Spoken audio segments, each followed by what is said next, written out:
Alors, je m'appelle Nicole Mathieu, de mon nom de jeune fille, et Jas, de mon nom de mariée. Voilà. Ouais. Jazz, ça vient d'où? Bah, c'est pas du jazz, hein. Non. Et votre mari, comment il s'appelait, lui? Jean Jas, oui. Jean le Belge, comme on l'appelait ici. Donc vous êtes d'origine belge? Je suis d'origine belge, et je suis toujours belge. D'accord. Vous avez grandi où, Nicole? Je suis née à Ciney. C'est une petite ville, près de Namur. Quel était le travail de votre papa? Papa, il était cadre à la SNCB, La SNCB, c'est quoi ça? les chemins de fer belges. D'accord. Oui. Et puis maman ne travaillait pas. Votre maman ne travaillait pas? Oh ben non, Ouais. avec les enfants. Parce que vous étiez combien d'enfants? Alors nous étions 11. Je suis l'aîné de 11 enfants. J'ai 8 frères et 2 sœurs. Et combien l'écart avec vos frères et sœurs alors? Avec le plus jeune, 18 ans. Oh là là, ça fait presque... Oui, parce qu'on habitait en Belgique, mes parents étaient très croyants. Et Ouais. puis à cette époque-là, ben, on devait avoir des enfants. On Oui. habitait dans un quartier où c'était des familles nombreuses, hein. Donc qu'est-ce que vous avez fait comme école alors? Alors là, après les primaires, j'avais 3 options. Ouais. École technique, école ménagère ou école moderne. J'ai pris les modernes. Parce que les modernes, c'était beaucoup les langues, un peu de maths, un peu de physique, chimie, géographie, histoire, 3 heures de sport, dessin et chant. Vous aimez bien le sport? Ah, j'adorais le sport, moi. Ouais. Je dois dire que j'étais une bonne gymnaste. C'est vrai? Sauf une chose, je n'ai jamais pu monter à la corde. Ah oui. Par contre, j'aimais bien le plinth. Qu'est-ce que c'est le plinth? C'est des caisses une sur l'autre. Ouais. Il y a un tremplin devant. Ouais. Il faut s'élancer, sauter sur le tremplin, faire le poirier sur le plinth et puis retomber de l'autre côté. Ouais. Ah, on était moderne, hein? Ah ouais. Et j'étais à l'école chez les Sœurs de la Providence et de l'Immaculée Conception, école privée. Voilà. Alors, Et puis, et puis après, j'ai fait la comptabilité pendant 3 ans. où ça alors? Toujours à Ciney, où je suis né. D'accord, il y avait une école de comptabilité sur Oui. place. Ouais. Et vous avez travaillé après? J'ai eu mon diplôme, j'ai travaillé tout de suite. Oh, j'avais le choix entre 7-8 entreprises. À cette époque-là, on avait du travail, hein. On avait 49 heures semaine. On n'avait pas de pause pendant la journée, à part la pause de midi, de 3/4 d'heure. On n'a jamais respecté, hein. On trouvait ça normal.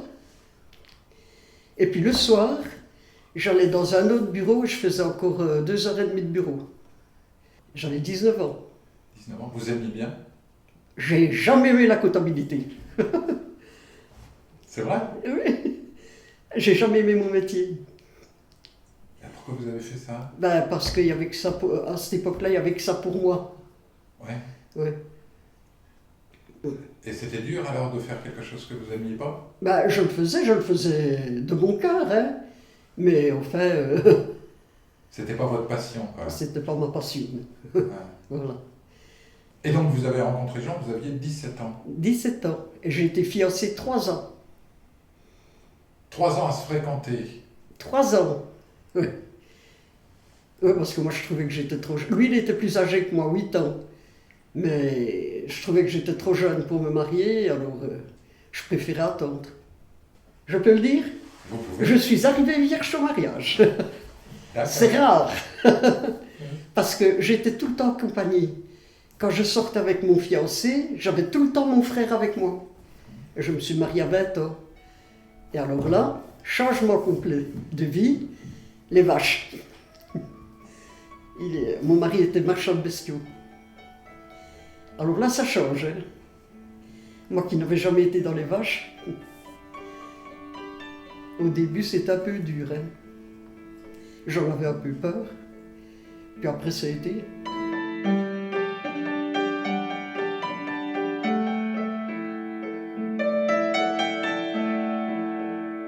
Pourquoi vous êtes venu en France, du coup, avec votre mari, puisque vous Eh êtes... bien, parce que c'est à cause d'un jumelage. La ville de Ciney où je suis né, donc, a été jumelée avec Semur en Auxois. Et dans la délégation sinassienne, il y avait Paul, un marchand de bestiaux, qui travaille avec mon mari, qui est venu à Semur. Et là, il a rencontré M. Frazel, un marchand de bestiaux aussi. Alors, deux marchands ensemble, qu'est-ce qu'ils font? Ils parlent de vaches. Et puis M. Frazel lui a proposé d'aller voir des cheptels, parce qu'on ne connaissait pas du tout la charolaise, nous. Hein. Nous, c'est la bleu-blanc belge en Belgique. Et Paul a trouvé que c'était une bonne bête, une grosse bête, avec de la bonne viande. Ils sont même allés voir un abattoir pour voir les carcasses. Et puis il a trouvé qu'il y avait un sacré débouché à exploiter. Parce qu'en plus de ça, la charolaise était bien moins chère que la belge.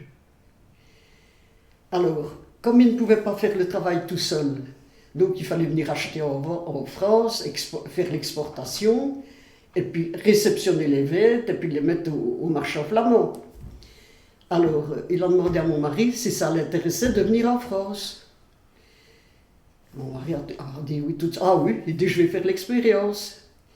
Puis moi, j'étais embauché aussi, pour faire les papiers, les courateries, la comptabilité. Voilà, c'est comme ça qu'on est venu en France. Et vous êtes parti, donc vous aviez quel âge à ce moment-là? J'avais 31 ans.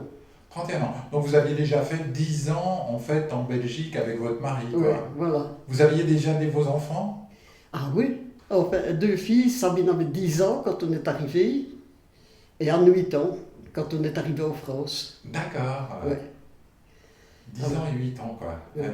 Donc elles ont été à l'école primaire, elles, en Belgique. Oui. Ouais. Alors là, un petit problème, parce que Anne, la cadette, était dyslexique. Alors en Belgique, elle était dans une école où il y avait une section pour la rééducation de la dyslexie.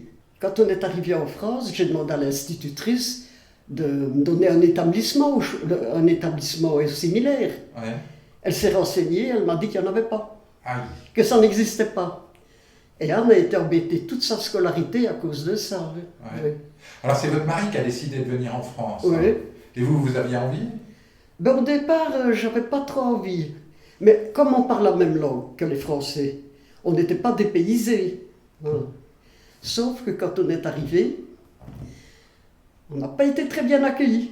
Alors on nous reprochait qu'on venait profiter de l'argent des Français quand on est venu, alors que c'était le contraire. Toutes les bêtes qui partaient en Belgique, c'était de l'argent belge qui rentrait dans les caisses de l'État français. C'était plutôt nous qui apportions de l'argent aux Français. Alors là, ça m'a toujours vexé, hein, quand on de ne pas être bien accueilli, en fait. Oui. Vous avez senti que vous n'étiez pas bien accueilli? Ah oui, pas par tout le monde, hein, mais par un paquet de personnes. Par contre, j'avais une vieille voisine, elle était sourde, une vraie grand-mère pour moi. Le dimanche, elle n'avait pas d'enfant, donc elle était toute seule, et le dimanche, je l'emmenais à la messe. Elle était heureuse. Et puis on faisait 2-3 courses, boulanger, épicier, boucher. Ah, ça, c'est une vraie grand-mère pour moi. Ouais. Et puis il y a des fois, j'étais contente de mettre les filles chez elle. Quand il fallait que je parte, elle les surveillait. Et les filles, donc elles se sont inscrites, vous les avez inscrites à l'école. Oui. Il y a eu ce problème d'encadrement pour la dyslexie ou Eh d'accompagnement bien, pour la pour dyslexie. commencer, elles ont dû doubler, parce que du fait qu'elles venaient de Belgique, c'était... Puis je ne sais pas pourquoi elles ont doublé, moi. C'était à peu près le même programme.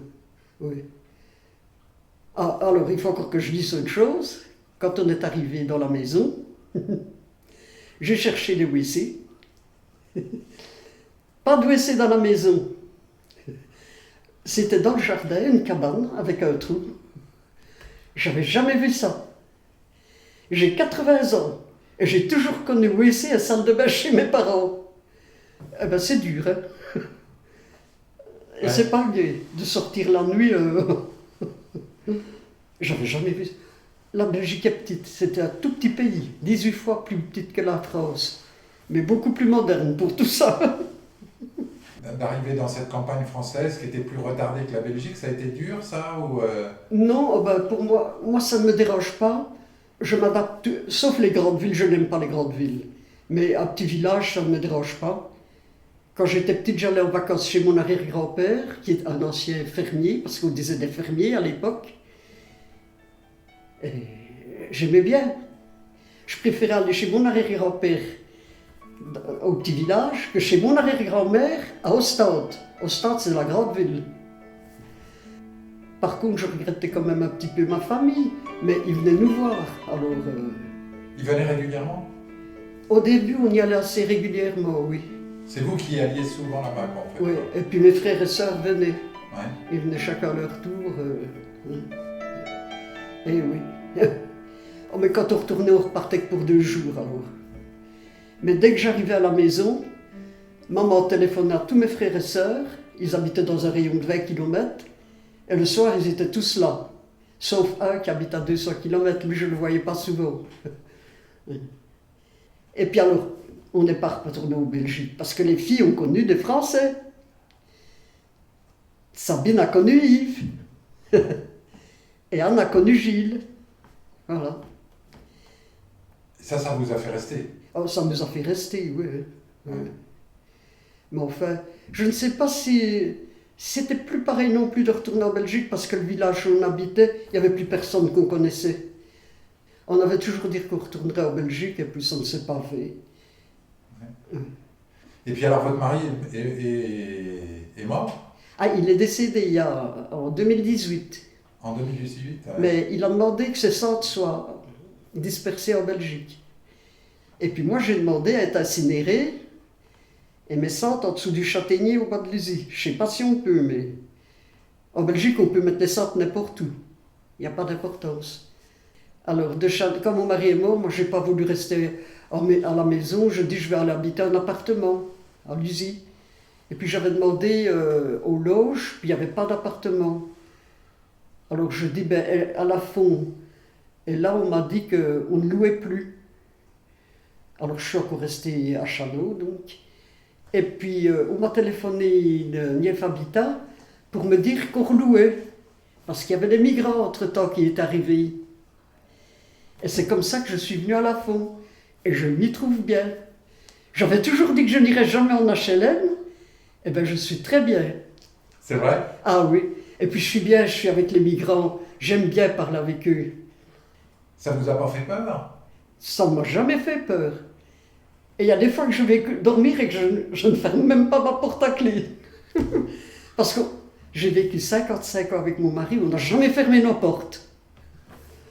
Ah, mais ça ne me dérange pas, non. Ils sont gentils, ils sont calmes. Enfin, moi j'aime bien. Ils en ont tellement vu, les pauvres. Ah, puis il y a Zeynep qui vient me voir à peu près tous les 15 jours. Avec ses samoussas.